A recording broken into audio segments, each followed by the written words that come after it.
Yeah. Hey man, so how are you doing with this whole quarantine thing? Oh, it's going all right, man. Trying to make the best of it. Obviously, right now football's a little uncertain, but it's trying to make sure that after football, I'll be good to go. So, just trying to take the steps that I need to make sure I'm good for when football's back or when football's done. Oh, that's good, man.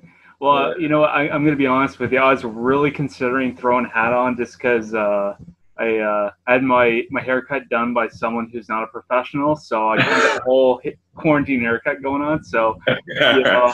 I That's was why I got my hat on, man, because I got hair that's way too long right now.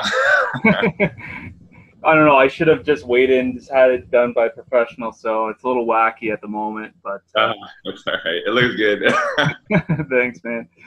Yeah. So I guess now with with everything going on, are you living back home in Chatham, or whereabouts are you? I'm in London actually, so I loved it here since I went to school here. So basically, kind of where I wanted to settle down. So I ended up come get a place with my girlfriend here and kind of staying here for the most part. When somebody calls, I'll probably go live there for the season, but I'll still come back to London. Right on. Is that because obviously you're with the Eskimos and then you're with BC. So what is that difficult, especially if you have family? Yeah. Well, at first it was like when I first went out to Edmonton, it was like so far away. I had to really like kind of make a decision if I wanted to stay out there and really like move out there for good, and which I ended up doing.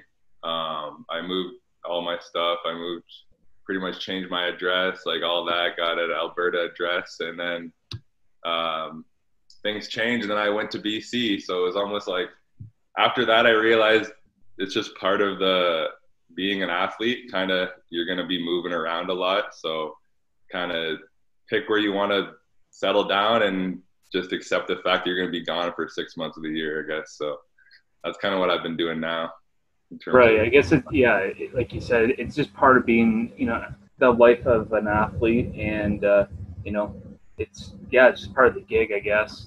Yeah. But I yeah, mean, it obviously it'd be nice to have everybody just there right at home for me, but it is what it is, you know.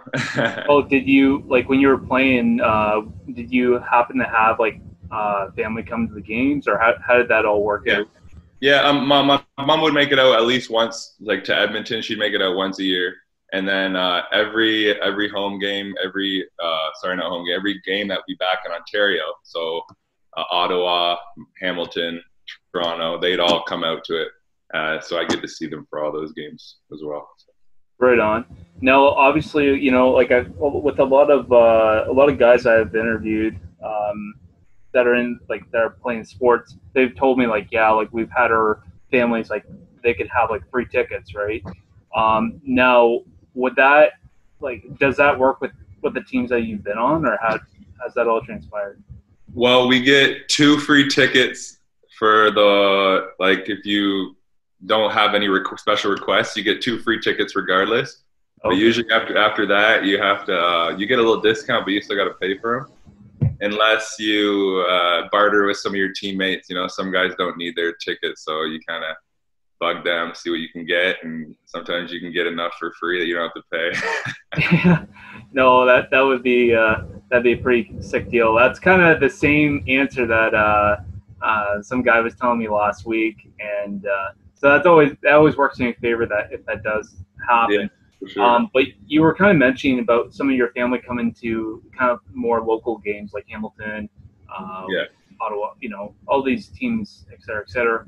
So does that can that work for the away games as well, or do they have to pay? Oh well, the away games we do still get 2 tickets. Okay. So we get a choice to give them to 2 people, but after that, again, you have to pay for the rest of them. But honestly, the away games are the times that you kind of you always had to ask the Americans, like, hey, do you know anybody in this city? Most of them say no, so you kind of take those tickets from them, or you kind of get them for the cheap. Oh, okay. Do you have the opportunity to like? So obviously, it's more for for family, I'm assuming. But if like your family couldn't make it, could you just give it to like close friends, or how does that work? Oh yeah, absolutely. Yeah, I've given my tickets to just friends of mine and family members. It really doesn't matter whoever you want to give them to, really. Right? Does that like cover beers too, or like what's the deal? Unfortunately, not. No, the CFL needs to get as much money as they can, so they're charging everybody for beer. Yeah, they got to make their money, right? Yeah, for sure.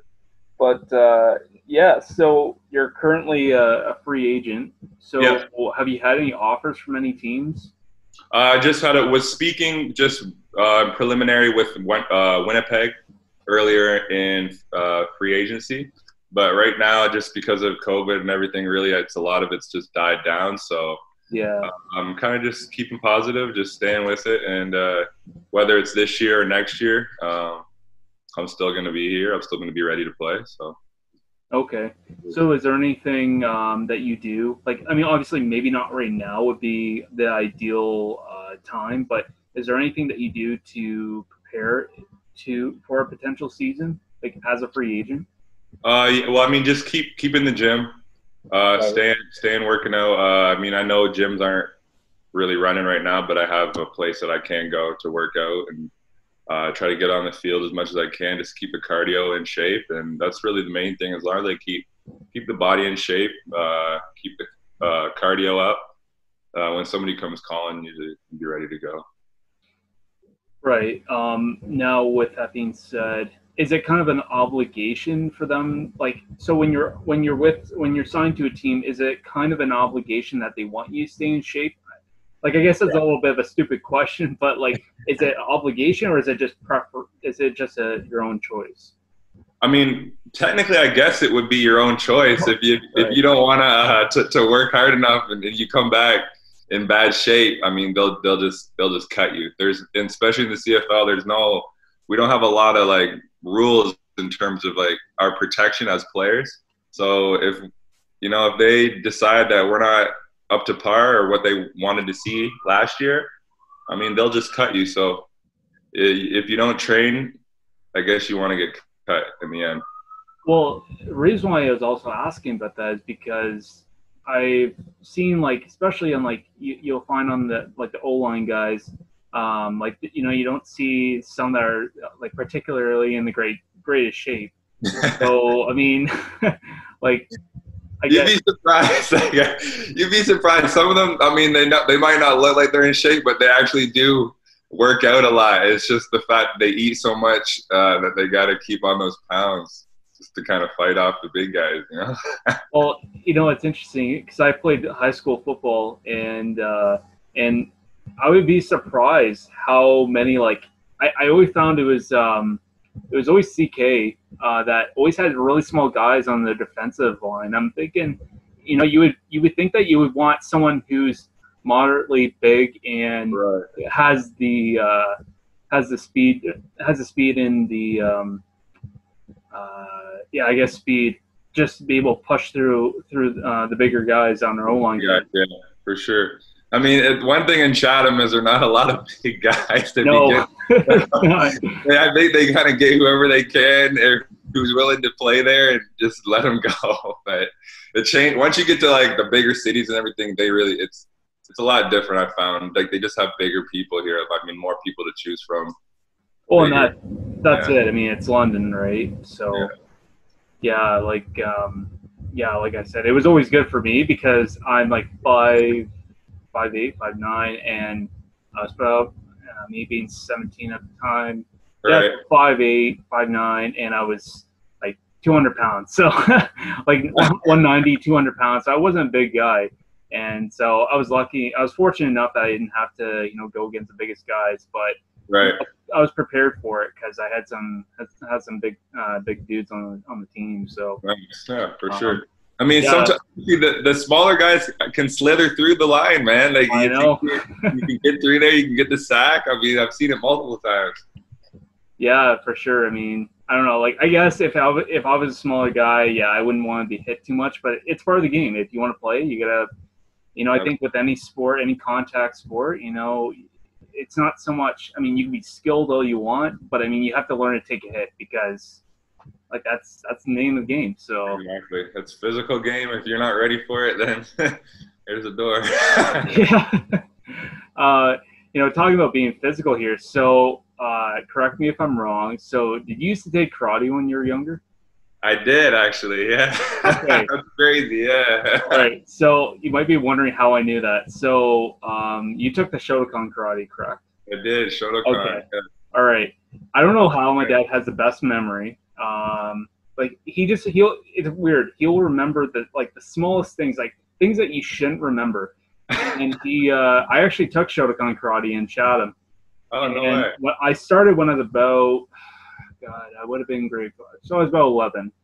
Okay. And he said that he remembered you. And I'm like, what? Like, how do you remember like some kid from growing? He's like, no, I just remember that guy. He was really good. He got blocked out of like he was like 12 or something. 13. Yeah. Okay. So That's whatever happened, crazy that he remembers that. That's actually amazing. that's what I'm thinking. Like, yeah, he told me he's like, yeah. And I think when you got signed, he's like, Luke, do you remember that guy from karate? And I'm like, what?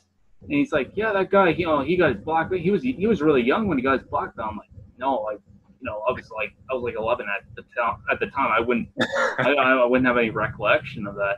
It's like, yeah, yeah. So this guy, yeah, he just signed to the Eskimos. I'm like, what? He's like, yeah, you got to look him up. So it was kind of nice to kind of see a local guy get signed to a big organization like that. It does a lot for our community for sure.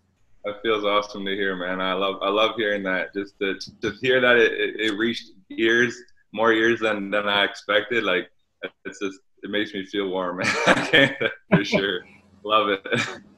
You're welcome, man. It's just crazy. Like, because honestly, I haven't thought about karate in years, but it's like when I think back to like what really kind of started me off, like with discipline and just and really just listening to like your masters and listening to to their instructions and how to excel. Basically, it's really started from Sensei Chris Young and Shotokan Karate. Man, it's crazy to think about.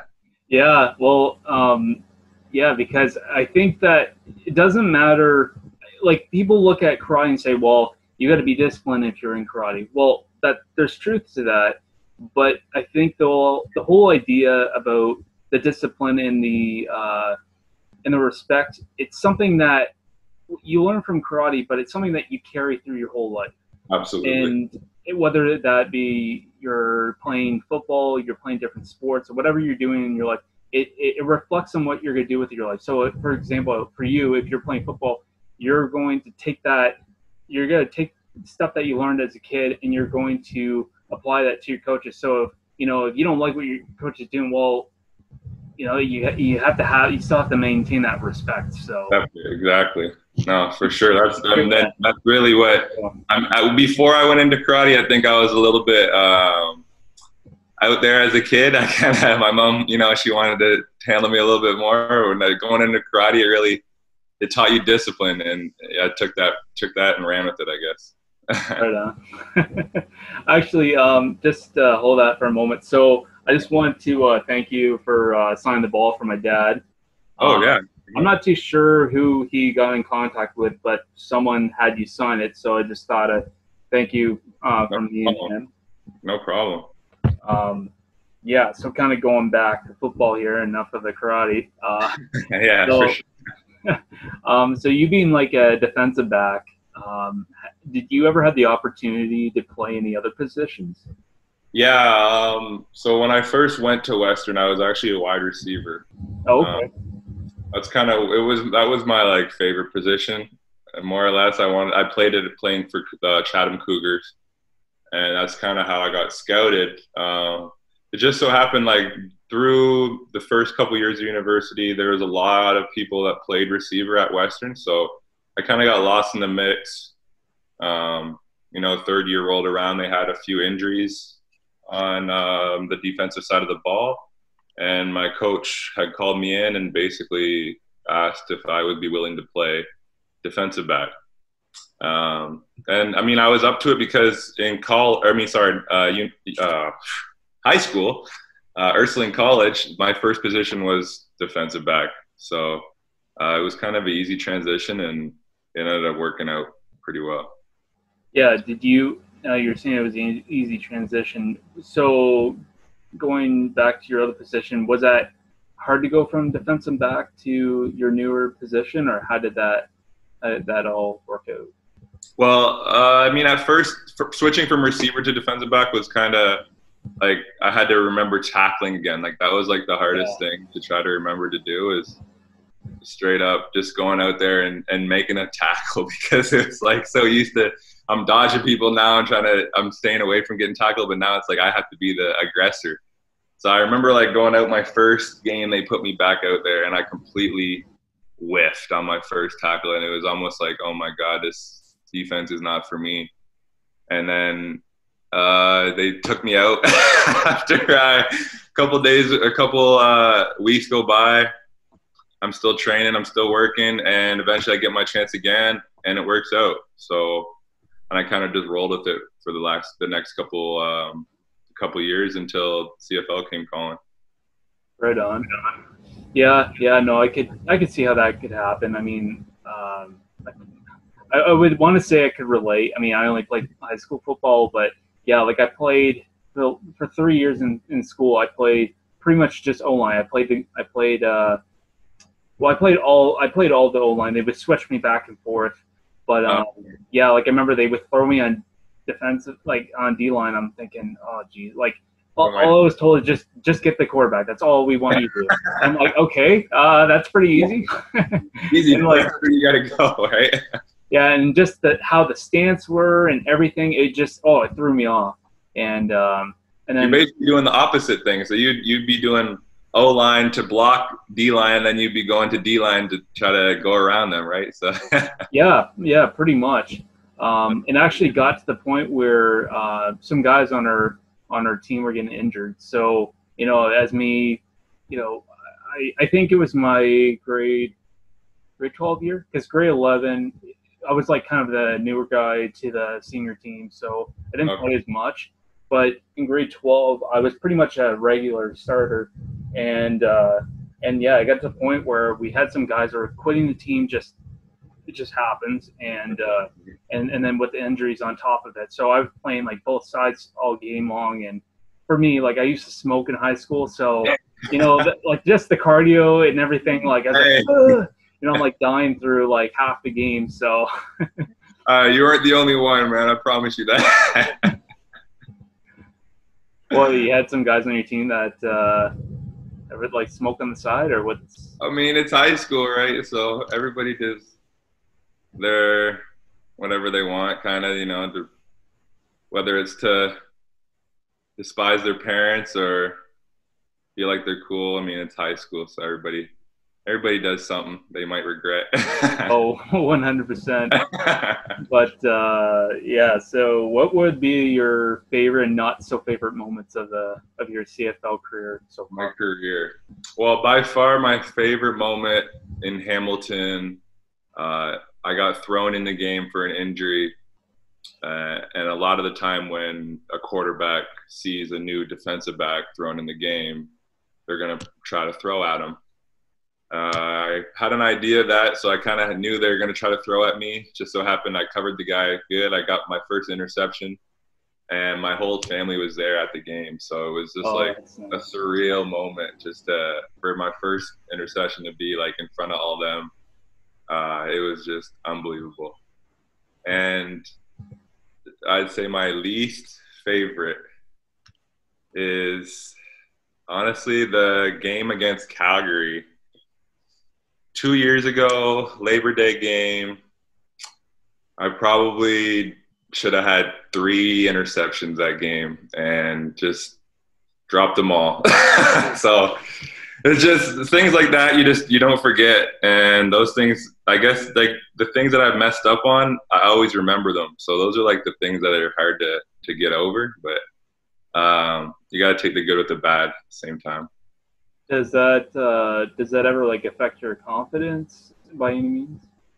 Yeah, I mean, it inevitably it does. You try to obviously always you got to try to next play. You got to forget about it, go to the next play. But I mean, I don't think players really truly ever forget certain plays.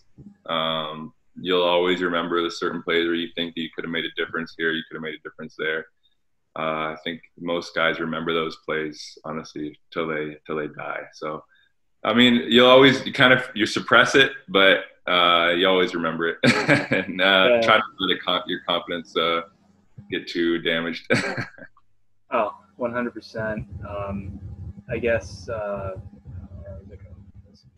Yeah, you were kind of talking about injuries. So, what injuries did you receive last season? I broke my hand, so I had my finger. It's kind of, I don't know if you can see it. It is out of place. This middle one. Oh, okay, yeah. Yeah. Well, I had to get surgery on that. That would put me out for 6 weeks. And then before the season even started, I had a hamstring injury, so that they had me on the one game for the first game of the season. And then after that, it was just kind of fighting to get back on and off the roster. So just because stuff happens at the beginning of the year, some guys get put in positions, and then you kind of have to fight your way to get back to where you were. And unfortunately, just one of those years, injuries just kept piling up, and the little things, and it's just one thing after another, kind of snowball effect on me. Yeah, no, like that would definitely suck.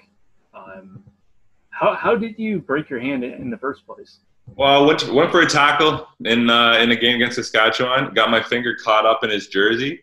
Oof. And I could just feel it twisted my whole finger. When I came off the field, like my nail was like facing my index finger. Ooh. So it was like, uh-oh. At that time, they had just twisted it back into place and kind of told me to go finish playing.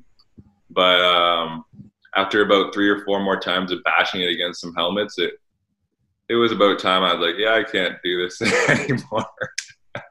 Yeah, that seems like kind of like that freak accident that just happens. Right? Oh yeah, no, it was just a BS accident, man. I honestly just got caught in a t-shirt and it just twisted it. And I was just like, what a way to have 6 weeks taken off your career. Is kind of just annoying. Yeah, I hate when that happens. Like accidents that shouldn't happen. Mm-hmm. I can relate. I actually broke my nose. I didn't break my nose. I cracked the bridge of my nose during football. Oh, football? Yeah. Okay, so this is kind of crazy, but so actually, what happened was we were just doing scrimmages, and we were working a couple of pass plays, and for some reason it was like raining, and it was wet and it was muddy, and my helmet wasn't fully secure on. Like we were just going, like we were working on our conditioning too, so they were just doing play after play after play, and I didn't have my helmet fully on, and they were just like, all right, let's go, and then like I had it like it was all shaky, and as we collided helmets, my helmet like slid down. There was a metal part in the helmet, and as I collided helmets, it pushed into my nose, and it wasn't until like it hurt really really bad. But I just thought like it was you collide helmets and it's gonna hurt. And then after I pulled it back, and then it kind of released the pressure, and that's when I felt it, and like it was like I was all a mess, and blood was going down my face, and like runs over. He's like, "Hey, what's going on there?" I'm like, "Oh," and I'm all swollen up, and he's like, "Oh, it looks like you broke your nose, bud. How about you get off the field and go home?" And I said, "Yeah, no, that's probably best." And went to the hospital, and I thought my nose was broken, but they just found out it was just all cracked up on the bridge there. So it was not really much they could do. But I think it was maybe like a couple more practices. I went back out and just kind of hung in there and made sure I wasn't. I think they were making me do more like bullshit stuff on the field there. Just little things I could do without really having much contact. Right. But, just to kind of stay in shape and stay out there with the guys. Keep ready for football. I'm sorry. Just to keep ready for football. Exactly. But I think for sure when you talk about like your confidence and stuff like that, it did kind of it wasn't so much I got shy of getting hit, but definitely the first couple times getting thrown back on the line it did. It definitely, like, I was like afraid, like, oh shit, this better not happen again, because I don't Yep, want it to get worse. But exactly. luckily everything worked out, and yeah. So Well, glad to hear it worked out, but trust me, I know exactly what you mean. It's like that little voice in the back of your head kind of telling you just be a little more careful or else you're going to do it again. exactly. But like the guy, I remember the kid that I collide helmets with. Like for like 3 weeks, he wouldn't stop bugging me. He's like, "Man, I'm sorry, I broke your nose." I'm like, "First of all, it's not that you broke my nose; you cracked it. It's not your problem; it's mine." So, He was taking the credit, though. yeah, exactly. I mean, if I ever want to blame someone, it will be you, buddy. But don't worry. For sure. But so kind of going back to the draft and everything. So, when you were drafted by the Eskimos in the 2016 draft, how was that process? Were you nervous? Were you excited? How did that go?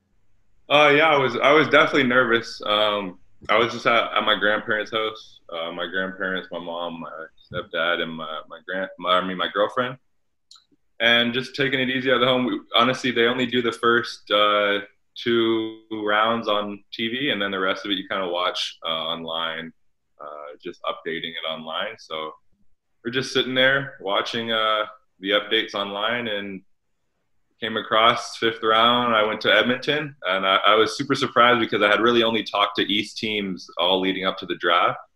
I had never thought Edmonton even knew me or knew who I was, and then next thing you know, I was getting a call saying, "Welcome to the team." Oh, that's pretty sweet, man. How did how was like your first like how did the guys welcome you to the team? Well, the first time you get there, it's a little weird because you don't know who's all gonna stay, who's all gonna be there. It's like they really just bring everybody in, Americans, Canadians, all first year guys basically come in together. You check out the locker room, you get to see where you're gonna be staying at least for those first couple weeks, and then it's you don't really get introduced to everybody in the team until you actually make the team, and that's about 2 to 3 weeks after I got to Edmonton. So you go through about 3 weeks of training camp where it's there's like 100 guys there, and it's gonna get dwindled down to like 70, 60 over the course of the next 3 weeks. So you kind of just the first time it was stressful, obviously, because I'm thinking, am I going to get cut? Do I want to stay here? But after you make it past the first little bit, it's pretty good. Yeah, no, I could see that being tough. It's like a I guess a countdown to is it and I guess still make the team. I might still make the team. Yeah, it's kind of like a 3 week job interview, more or less. Yeah, pretty much. That's exactly what it is. It's the best man for the position, and who's going to make the team. Who's going to. It's almost like survival of the fittest, I guess.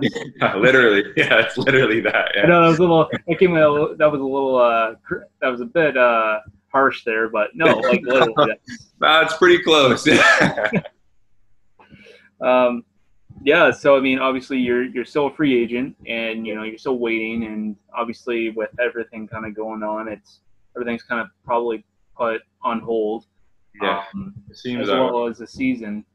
So with the whole COVID going on right now, is it how do you feel the guys are doing how do you feel the guys are doing during the season? How do you think they're feeling? I think there's some unrest. There's definitely some unrest because I know part of the problem for a lot of these guys who are under contract, right, is they've been promised to be paid, and as of right now, it's May or June. So we'd have been in camp. We would have been getting. A lot of guys would have been getting paychecks to start playing. So I know there's definitely some unrest in the sense of that because there's not really too much going on in terms of whether we know if they're going to get any type of monetary assistance or if the CFL is going to say, hey, we're not having a season. Sorry, we can't pay you guys. So I don't know exactly what this. We've had a lot of emails between the CFLPA and the CFL trying to figure out what's going on with all that. But this COVID thing has really made it kind of difficult. I would have thought that during even like during a time like this, if you're signed for, say, you're signed for 4 years at so much for at a certain salary, you would get paid no matter what. That's what I mean. That's what you would think, honestly. And I know signing bonuses were paid out, but when it comes to the season, like we don't get paid until we're playing. So whether they signed a contract for 4 years or not, they wouldn't get their first check until we started playing actual games. So that's kind of where we're at right now. Is like what are they going to do if we don't play any games? Yeah, I mean, I get it. I mean, if you're not playing, it's like, well, if you don't work, you don't get paid. I get that. But something like this with the COVID going on, I mean, that's not really that's not really the guy's fault by any means. Like, Oh, for sure. it's out of your control. So I think there has to be some kind of, I think there needs to be some kind of pay because, I mean, Absolutely. reality is most of these guys are doing this as a career. They're not just, hey, yeah, I'm going to play football this summer and I'm going to go back to the office in the fall. Right. You know, it's like it's out of your control. So you would think that they would at least pay some kind of. I mean, they should, and I think that's what most people are expecting is to be paid something. But I know they're taking their time telling us what their decision is going to be, and we certainly don't know what's happening right now. So it's kind of it's really all just up in the air, unfortunately, and it's just. I know some guys are unrest about it, but we have a lot of guys on the CFL Players Association who are working every day to try to get us what we need. I know that. Yeah, yeah. I mean, I hope that, I hope that with other sports, like I mean, I know NHL right now and possibly baseball, they're in the early stages of opening, like having to come back. Right. At least with the NHL, they're hoping to have a comeback, and they already have the teams who's going to play who, and with baseball, I guess they're trying to have some idea of how they're going to play, but I don't know. Sure. Do you feel like I was about to say NFL, CFL? Do you feel like they're going to find a way to get the boys to play? I hope so. I really do. I hope so. They've already told us now that we will not play any games until September at the earliest. Oh, jeez. So, I mean, I really do. I hope that there is some salvageable season this year. But the reality of it, if they're saying we can't play till September, the reality of it is not looking too good. I mean, especially in terms of the CFL, we really need our fans in the stadiums, kind of to support both, like for us and for the organization. So it's like people like the NFL, multi-billion-dollar companies, multi-billion-dollar industries, NFL, NHL, they can afford to have, I think, seasons without fans at least for 1 year. CFL, I don't know if we can afford to do it without fans. So it's almost like, should we wait to try to put everything into having a good year next year, or do we try to salvage what we can out of this year, even though it might not be worth it? I don't know. I know those are a lot of the questions that are being asked in the board meetings with the PA and the league. So hopefully they can come to some type of thing that helps everybody.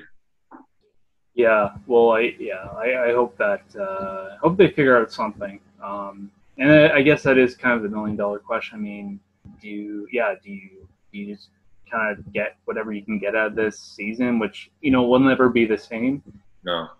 Because I mean, like for some guys, I mean, they could just have one more year and this could be their last season, and then they might retire or they might, whatever it could be. And I guess you got to ask, would you want to have your last year as a season, or would you want to have your last season as a season like this, where it's Yeah, like it's not the same. You don't have the guys in the crowd, or would you just say, screw it?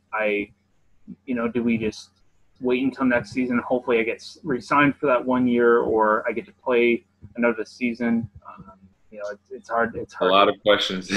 Yeah, it's unfortunate. I think for any athlete, not just the football players, but baseball, hockey. Oh yeah.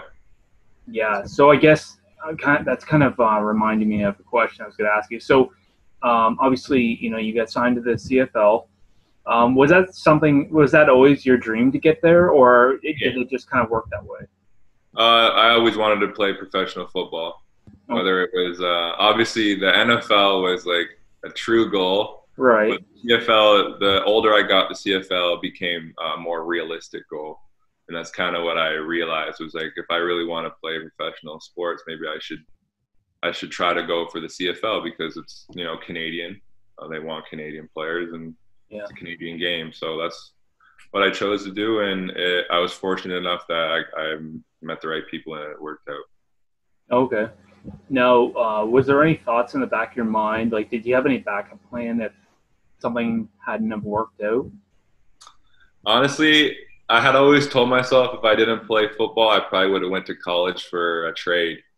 Okay. So that was like that was kind of my backup plan. If Western didn't work out, I would probably go to find a trade and get to work that way. But I was lucky enough that I got drafted and I got to live out the football life for a little bit. Right. Well, hopefully, you said you've been talking with Winnipeg, so hopefully we can see you on that team. Hopefully, possibly like this season or next season or whatever happens. But do you happen to watch any other sports? Basketball. Basketball is my first love. Okay. So I watch a lot of basketball and maybe a little bit more than football actually, but those are my two, basketball and football for the most part. I'll watch a little playoff hockey here and there, when the guys got it on, but that's it. I was never really a hockey guy myself. I was never very good at it, so. That's okay. Do you have a favorite basketball team? I know everybody might say I'm just a LeBron fan. Okay. He's my favorite player. He's been my favorite athlete, since I was a kid. So I loved him when he was on Cleveland. I loved him when he was on Miami. I went back to Cleveland, and now I'm in LA. So. Okay. All right. I think we can live with that. Yeah, I'm honest. How about you? Well, I'm not a huge basketball fan. But just with everything that happened with the Raptors last season, I think I jumped on that bandwagon a little bit. Hey, Canadian, you're allowed. Yeah, I think it's acceptable. I'm from Chatham, and Toronto's 3 hours away, so I think it's acceptable to say that I can be a fan of that team. Like I said, I'm not a huge fan, but like where I work, I work with people with intellectual disabilities. So I work in a home. That's awesome. And the people I support, they tend to like to watch football, but I was going to say basketball, and they just happen to watch a lot of like the Raptors, and just because it's a local sport, right? No different than the Maple Leafs or Toronto Argonauts, stuff like that. So, I kind of got into that, like, like just happened to watch it with them and stuff like that. So I guess I kind of became a Raptors fan. Nice. But I'm not the biggest fan of football, or I keep saying football because we've been talking about basketball. So, I guess for me, I'm a hockey guy. Let's just put it this way: I'm a hockey fan, and so if we were talking about hockey, I could talk about it all night, all day, all night. So, no worries. What is the Leafs your team then, or what? Yeah, die hard. I want to meet all the guys on the team, but That's awesome. I don't think that's going to happen, but it could one day. So one day, maybe you'll have one of them on this. That's actually a dream of mine, but until then, just doing what I'm doing. Oh, yeah. Do you have a favorite football team? Like, I guess if we're talking about NFL, because CFL, You're in Yeah, the CFL. So, whoever my team is. yeah. But no, NFL.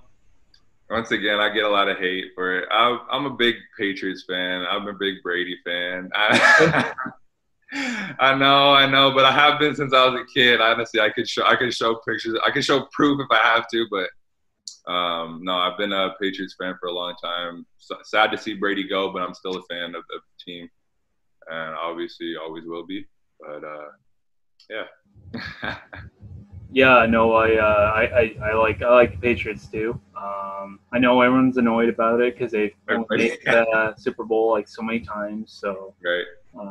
I don't know. Like, there's so much stuff to hate on the team, and but I mean they've had a great coach, and Yep. you know I think that goes a long way. Do you feel like what would be your opinion to make a team successful? Like, what would make a football team successful? Is it the coaches? Is it just the players in general? What's your thoughts on that? It's honestly, it's like you need to have the perfect mix of good coaching, but you got to have players who are willing to listen to the coaching and actually follow through with what they want us to do. Because in football, it's a whole bunch of individuals trying to play a team sport sometimes. So you need guys who are all willing to kind of work together in a sense. Like, I've been on teams where the coaches will be relaying some messages and it's just falling upon deaf ears when you have players who don't want to listen or would rather do what they want to do. It doesn't work. So you could have you could have the best coach in the league, but if the players aren't listening to him, we're not going to win games regardless. So for me, it's just having a coach who can get the most out of his players, regardless of who they are. Yeah, have you ever had any personal experiences with a teammate or someone that you know in the league that feels like they're beyond the league and beyond the coaches? Yeah. I mean, I've played with a few. They call them OGs in the league. Oh, okay. Guys who have been around a long time. Some of them are older than the coaches, and they're still playing. So, some of those guys, they kind of have I guess, prestige to them where they kind of walk around where, like, they can do a little bit more than the guy who just got in the league a year or two ago, of course. But it's all right. It is what it is. That's all right. Comes with the territory, I guess. Right. Yeah. I mean, I think in any part of life, wherever you go, wherever you're working, whether you're an athlete or you're working in an office or you're working, in first responders, wherever you are, you're going to have that one person who thinks they're above the job, and Right. I think that never works in someone's favor. Not very often. I don't think it works in someone's favor. It's just, I think when you bring that negativity and that cockiness, it really does show on your team. For example, if we're talking about football, it's definitely going to show on your team. Yeah. I know that I'm not saying like Tom Brady's all about that, but I think I can see how people can get that vibe from him just because he's one of the biggest stars out there. So I don't know. Yeah, I mean, it happens. People do. I think some of it too is, they want to have that prestige as well. So some people get a little upset about it or what. But I know guys like Tom, like, he's a little bit different in terms of just like the way he prepares and the way he gets ready for a game. But there are definitely guys out there who think, well, I've been doing it for so long, I don't have to prepare like I should anymore. Or I already know, like, I have the in with this guy. I don't need to train as hard as I need to train.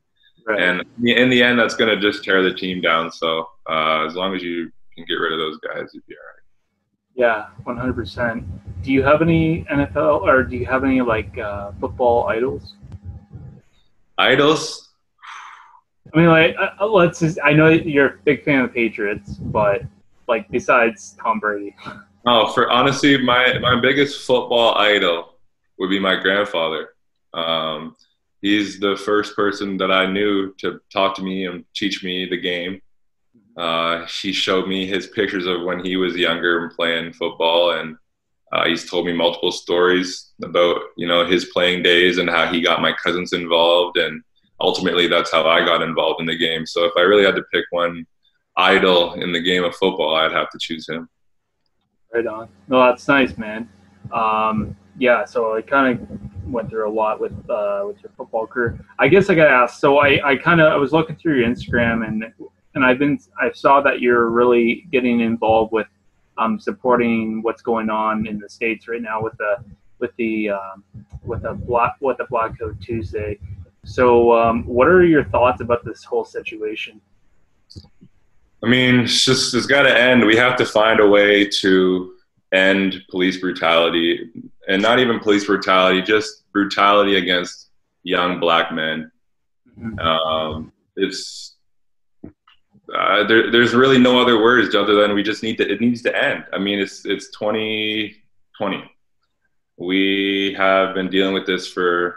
I'm a history buff. I've been dealing with this, for 400 plus years. We, as a Black community, have been dealing with this for 400 plus years. Mm-hmm. And I think it's crazy that people expect it to be a quick fix almost. Is this like people want it to be, okay, come on, it's not slavery anymore. You guys got to get over it kind of thing. And it's just, I don't know, that kind of rubs me the wrong way. But at the same time, there's a lot of people I've seen the last week who are just standing up for Black people in general, for the Black community in general, and it's encouraging to see. Yeah, I mean, I don't think that, I'm not saying that racism isn't a problem in Chatham, but I mean, you typically will find it in bigger cities, just because bigger cities, more people, a lot more different things going on.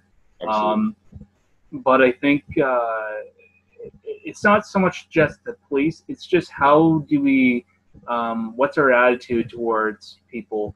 And like I will find, like, I have friends who are obviously Black, and even with them, I try not to make jokes, even though that they know that it's funny, and they'll make jokes against they'll make jokes about themselves. I tend to try to avoid that, because even though I know they know that I'd be joking, it's something that you just keep feeding into the feeding that racism, and yeah, maybe this guy here, yeah, he'll think, yeah, that's funny, but you're still feeding the racism into society, and you're making it still more acceptable. And exactly. I guess my thoughts on what's going on, I think there's a lot of issues. There's a lot of different issues that are going on in the States, and I mean in Canada too. You'll find a lot of police brutality, and it's not just against the racism, it's just police brutality in general. And how do we find that equality, and how do we find justice against police officers who do break the law? I mean, if you look at it, accountable. We just need to be able to hold everybody accountable. That's it. 100%. I mean, if you look at in Chatham, I mean, I've heard about the story where a police officer tased a guy in the cell. I mean, the guy's in the cell, and yeah, he might be loud and he might be obnoxious. We don't tase someone to shut him up, like exactly. And I guess, and that's just the one case in Chatham. I mean, there's so many more cases, and I guess when it comes down to it all, it's not just about the racism. It's just what can we do? Like, we want the change. We want people. We want officers, and they're just people like you and me. Yep. Just their job is to enforce the law. And when you're breaking the law and you think that you're untouchable, and you take advantage of your position to assault young Black men, I mean, and women, I guess. Yeah. That's just it's sickening. And when I heard about that guy getting murdered by that police officer last week, I was like, I had my doubts. I'm like, well, I hadn't seen the video, so I'm like, what's, as people just jumping into conclusions, I didn't know anything about it. Which is common for everybody. I feel like, especially now when you hear that the first thing is to question if it really happened, or if it is it really that bad, or like, so I feel like that's common for everybody to at first. 100%. And when I watched the video, I was just sickened. I was sickened, and I'm like, okay, there's no question that that wasn't just, oh well, the cop had to defend himself. No, like the guy. First of all, the cops had no business, had really no business with that guy. And then, he was very compliant, and he was handcuffed to the ground, and the guy still had his knee on his neck. So that, like, what is he gonna do to you on the ground? What his hands? Exactly. What you do? Break out of the cuffs? Like, come on. Exactly. It's unbelievable, man. And but, yeah, I mean, I'm super happy to hear, like, here in London, we're finally gonna do a protest here. I heard a group of young Black women who have put together a protest here at Victoria Park Saturday, 3 p.m. So yeah, I'm just super happy to get out there and show my support for the movement, and really just try to drive change in our communities. Because honestly, Canada is a lot better, obviously, than the United States. There's no question about that. But we for sure still have what I like to call passive aggressive racism here. Mm-hmm. Where people, they might not come out and say it right to your face, but they have other ways of expressing their emotions about it. No, I couldn't agree with you more. Like, I guess I don't see it so much in Chatham, but that's because it's swept under the rug. It's very subtle, and it's I've seen it where I remember I was in where was I? I think I went to I think it was Detroit Lions game, and I was with a client of mine, and there was a couple of these guys that obviously they're Black, and just seeing how people, and I think they were like they do like it's like kind of like street music, I guess. It's like, okay. Yeah. Like they do, like they're beating the drums, and I could see people under the breath just saying nasty things, and I didn't have to hear what they had to say. It was, you could just tell by the way they were looking at them, how they were their demeanor, attitude towards it, and it was like, how dare you, like how can you be that ignorant? And exactly. It's like, they're human beings like you and me. You could easily be in that position, and I guarantee probably it would, if it was another person walking by it, they wouldn't have the same feeling. Like it's so ignorant. But it's crazy, man. But I mean, for the most part, I think it's gonna take time. But like our generation, for the most part, a lot of us are a lot more accepting than, say, our parents were, or their generation. So and I know that we're gonna teach our kids to be more accepting than even we are, or we were when we were growing up. So just over time, I feel like it is going to get better, but right now, things need to be done to bring to light the issues that are at hand just a little bit more. Yeah, no, and that's just exactly it. And I mean, right now, with the generation we have now, this is only the first step. And hopefully, as the next generation after that, hopefully we will see a time where this stuff won't stand. Exactly. I mean, you don't have to like everyone. I mean, I don't like, maybe I might not like the neighbors down the street, right? For whatever reason, but you still have to show that respect to respect, exactly. And it's basic human rights, really, is what exactly. It comes down to. Like, yeah, I mean, things have happened in history, and you look at all the riots that happened back in the late 60s and 70s, and people, and I guess there's that saying, history repeats itself, and it's still going on. You're still seeing the riots. And I mean, don't get me wrong, the riots aren't okay, and the people looting from the stores, whoever they are, that's not okay. That's not acceptable, and I think that's the most cowardly thing to do, and to attack innocent people. But I get it. I get what's going on. People are upset in the government, and that's probably the thing that upsets me the most, is that the government, this thing has happened over and over and again, and it seems that the government just doesn't get it. They don't care. It's crazy that they would rather have riots all across the country than just arrest all 4 police officers which were involved in the murder.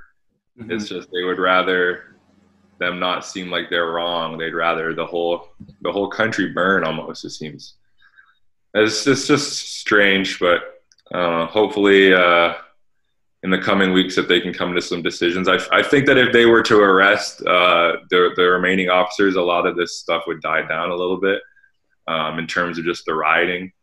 But I think that bringing awareness to the situation needs to continue and not stop at all.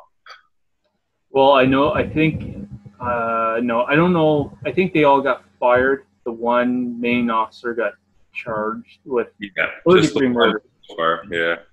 Which that I don't really understand third-degree murder. I think it should be first degree because obviously he killed the guy. Like it wasn't. There's no like. Well, I mean, he kind of no. Like he intended. He literally killed the guy. It was intent for sure. And so if you're intentionally killing someone, and I've taken law, that's first degree murder. Most of the time, I mean, unless if it was a case where they got in a fight and he accidentally killed the guy, maybe manslaughter. But that wasn't the case. That was not the case. And yeah, like that, even right there, that thing when they charge him with third degree murder, that almost tells me like, well, you're an officer, so we won't charge you with first degree murder. We won't charge you with second, but as long as we give you third degree murder, hopefully that will keep people hopefully happy. That keeps them back. And that doesn't, no, not this time. People have had enough of that, man. Enough of them getting off every case, every issue. It's always a swept under the rug, and it's just, I think people are just through with it. Yeah, but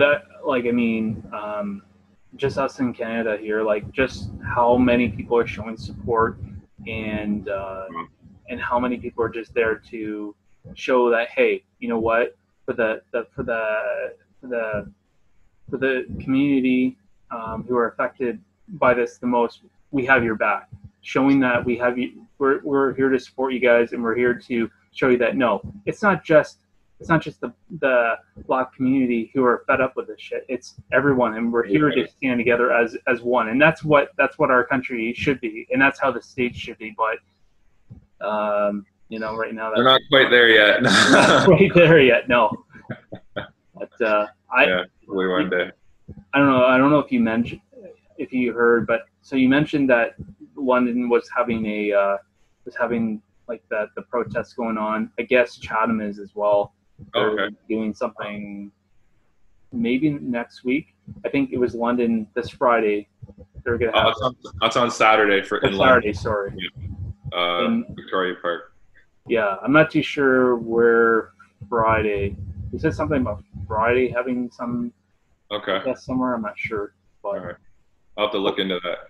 Yeah. I don't know. I mean, for me, I think when they have the one in Chatham, I think I'll go just because maybe it might not, I think like people are thinking like, again, this is just a whole race issue, which it is, but it's not, it's more than that. It's the question of humanity issue.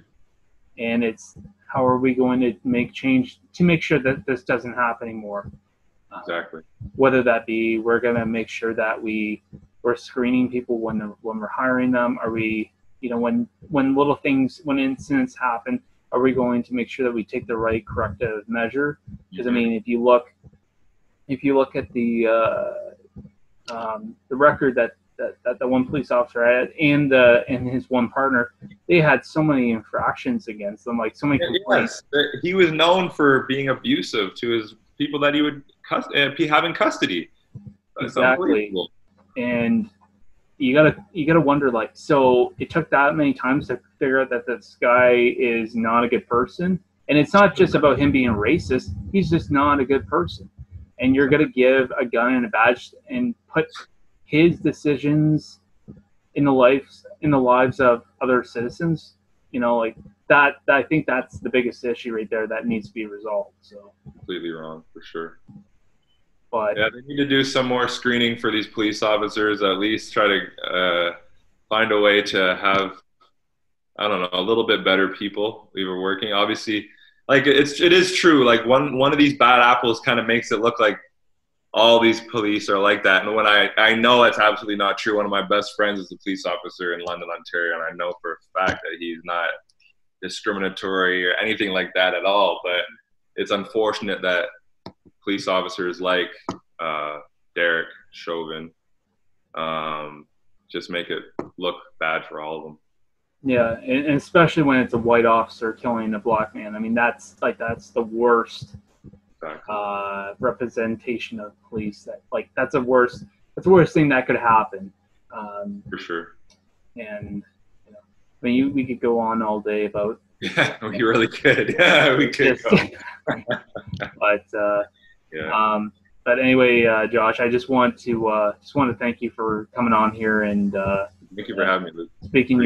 speaking about your CFL career and your thoughts about what's going on in the world. And sure. I hope that we hope we see you sign with Winnipeg, and the best of luck to you.